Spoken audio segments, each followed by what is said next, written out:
ঢাকা বিশ্ববিদ্যালয়ের শিক্ষার্থী শাহরিয়ার আলম সাম্য হত্যায় জড়িতদের গ্রেপ্তারে বেঁধে দেয় ৪৮ ঘন্টা সময় পেরিয়ে যাওয়ায় আবারও শাহবাগ থানা ঘেরাও করেছে শিক্ষার্থীরা।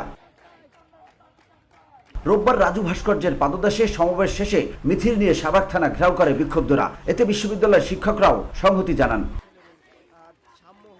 ঢাকা বিশ্ববিদ্যালয়ের ভিসি অধ্যাপক ডক্টর নিয়াজ আহমদ খান বলেন, রাজনীতির ঊর্ধ্বে থেকে সাম্য হত্যার বিচার নিশ্চিত করতে হবে। মূল অভিযুক্তকে গ্রেপ্তার না করার বিষয়ে অর্থের লেনদেন এবং রাজনৈতিক চাপের অভিযোগ তুলেছেন সাম্যের সহপাঠীরা।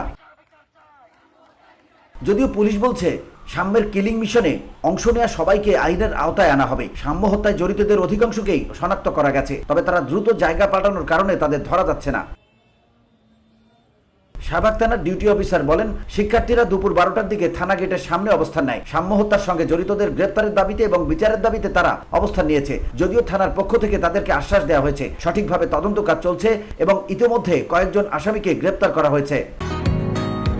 বসুন্ধরা, উত্তরা, বনশ্রী, কুড়িল ও বাড্ডা সহ রাজধানীর বিভিন্ন স্থানে অভিজাত ও অত্যাধুনিক মানের ফ্ল্যাট কেনার এক নির্ভরযোগ্য প্রতিষ্ঠান প্লেজেন্ট প্রপার্টিজ লিমিটেড। তাই আপনার স্বপ্নের আবাসনের জন্য আজই যোগাযোগ করুন। Pleasant properties limited, where destiny matches eventually. উল্লেখ্য, গত মঙ্গলবার রাতে বাংলা একাডেমি সংলগ্ন সোহরাওয়ার্দী উদ্যানে সন্ত্রাসীদের ছুরিকাঘাতে প্রাণ হারান ঢাকা বিশ্ববিদ্যালয়ের শিক্ষা ও গবেষণা অনুষদের শিক্ষার্থী ও এফ রহমান হলের ছাত্রদলের সাহিত্য ও প্রকাশনা সম্পাদক শাহরিয়ার আলম সাম্য। এরপর থেকেই উত্তপ্ত হয়ে আছে ঢাকা বিশ্ববিদ্যালয় ও এর আশপাশের এলাকা। VOD Bangla news desk.